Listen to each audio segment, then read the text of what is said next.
Hi there, I'm Erin Latavik. I am a civil engineer with HRG in Harrisburg, Pennsylvania, and I'm here today to provide for you an overview of our Countywide Action Plan that we partnered with Cumberland County Planning Department and Conservation District, in addition to a number of stakeholders I'll briefly review in a bit in this year, 2020.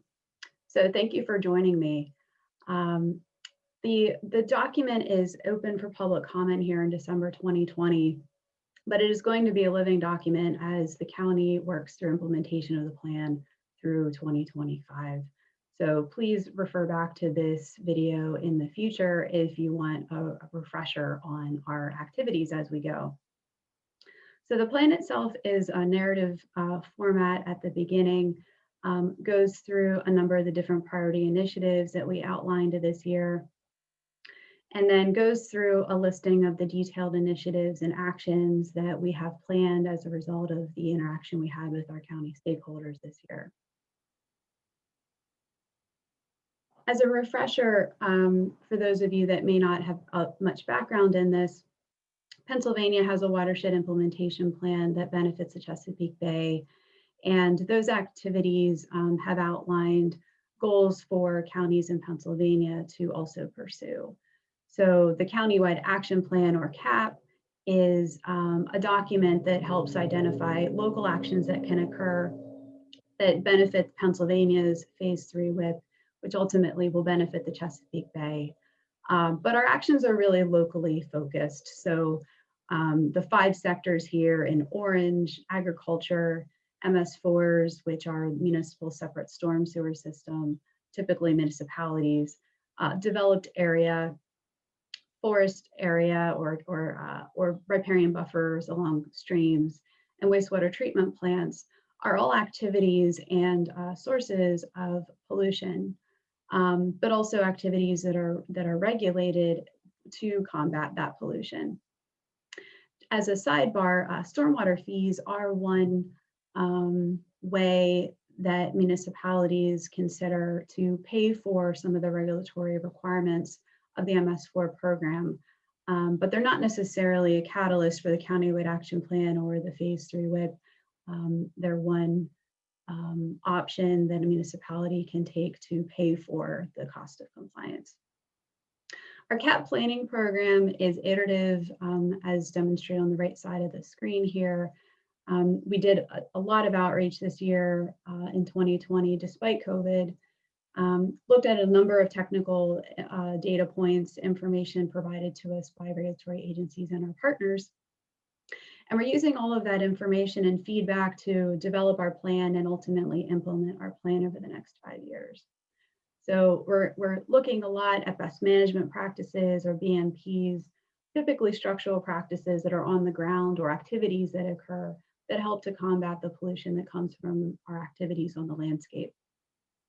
We have an opportunity to identify state programmatic and county program needs to support those activities. But then ultimately, we're going to be interested in how much landowners are willing to partner with us, especially through the partnerships that we're developing through organizations that already work with landowners themselves. We're going to have a lot of focus on funding, because certainly we're going to need support to get these activities to occur. And we're concerned about the schedule, because 2025, though 5 years away, is a relatively short period of time to get a lot of work done. We wanted to highlight here the partners that we're collecting as a part of our activities here this year. And we're hoping that we're going to have many slides of partners, logos, as we continue to move forward with progress. As part of our earlier action plan efforts, we went through what we called a quarter of opportunity analysis. And this analysis focused on the co-benefits of local water quality objectives.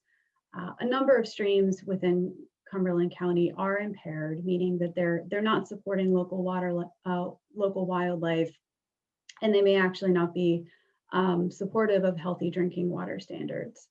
So from a human health perspective and an environmental perspective, there is a reason to focus on Cumberland County. However, the county planning department and other partners over the years has developed other comprehensive plans that demonstrate improvements to the county and long-term range planning that needs to also occur. So the goal here was to marry up or pair up local water quality needs with other landscape planning goals so that there's as many co-benefits as possible as activities move forward. The idea here is not to implement projects just for the sake of regulation. The idea here is to improve the entire landscape of Cumberland County as we go. So as we did this, you might see some streams here on the left-hand side that look familiar. The streams highlighted here in yellow became our highest priority streams. They ranked the highest based on the amount of co-benefits we're anticipating with the conserve, grow, and connect objectives of the county comprehensive plan.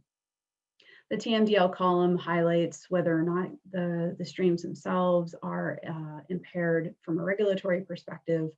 The total nitrogen column categorizes the different watersheds based on the amount of nitrogen that's been measured in those watersheds, and so on. So we have priority scores here and priority rankings. This helped us focus in on some particular areas of Cumberland County for focused activities initially.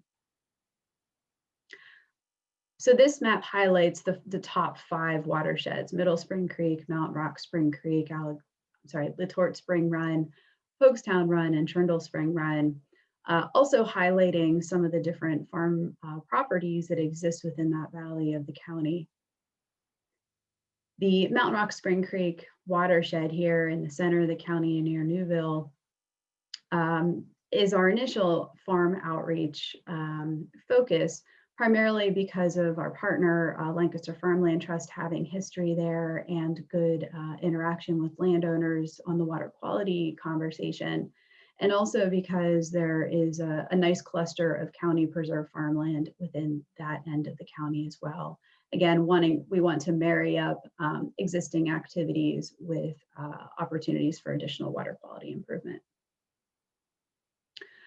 The plan also has numeric goals that we're expected to achieve, though our plan only meets about 1/3 of the goal that Pennsylvania has slated for Cumberland County. The reason why we're not meeting the goal 100% is because we believe that our plan is realistic based on the time frame, funding, and partners that we expect to be able to leverage. So we are going to be pushing a bit harder than just status quo, certainly, but we're trying to be realistic with the timeframes that we have. So we have some outlining numbers here in terms of different types of agricultural best management practices that are currently cataloged for Cumberland County, the statewide recommendation that's been provided to us, and then the scenario that is built into our plan itself. The plan, beyond the narrative, which provides a nice overview of it, is basically a large table. So I'm quickly going to scroll through here the format of it. But again, the idea is to identify different actions. And as you review it, pay attention to the numbering scheme on the left-hand side. If you see numbers and letters, those are different initiatives that really tie together, where there are some initiatives like 1.4 Water Quality Communication Plan. That's an overall initiative at the county scale that's intended to touch on a number of different angles. But again, 1.3A, 1.3B, the idea here is to look at water quality credit offset piloting along with stream restoration bundling, primarily to support MS4s and yield economies of scale as they implement their permit requirements. So those two initiatives tie together. This one really is a separate initiative. But as you scroll through, depending upon who you are and what your interests are, pay attention to the partnerships we have listed in that column and the geographic location, because as we're not only interested in public comment on the plan itself, we're interested in individuals and organizations that want to be a part of our success moving forward.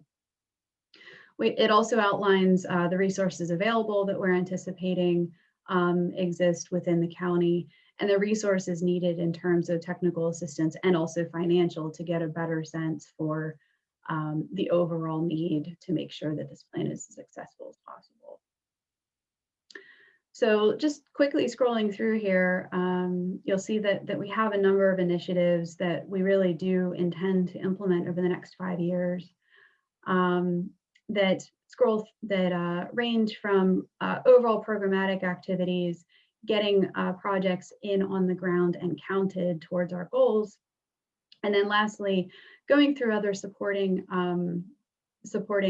initiatives that include environmental monitoring, verifying best management practices that are already in place, and then research, educating, and training for the partners that are experts in these things and those that are not, but have a lot of interest in learning more. The last part of the plan is recommendations for state programmatic changes. One of the big advantages of counties participating in this program is that the doors are open to all the state and federal agencies that have an interest in Chesapeake Bay success. So it's an opportunity for us to have a two-way discussion about different initiatives that we think really need to happen at the state or federal level in order for not only Pennsylvania to be successful for phase 3 WIP implementation, but also all of the Bay states. So our focus here primarily is at the state level, but as you're reviewing it, if you have some other thoughts in terms of recommendations that we should get in our plan, it's not too late to provide those thoughts.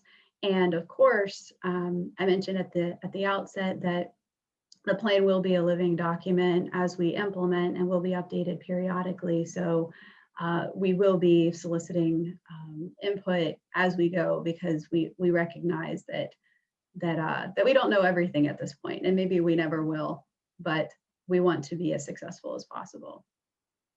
So thank you for joining me for this video. We do have a website set up for the documents for future viewing. If you go to ccpa.net and search for the planning department, you'll see the phase 3 WIP action, Countywide Action Plan link at the bottom of the left-hand side. Touch base there, bookmark it if you'd like to find out about updates in the future meetings, future activities, and thank you for your support. Wanted to thank one last time the Cumberland County Planning Department and Conservation District for their outstanding support this year, and looking forward to sharing more updates in the future. Thanks again for joining.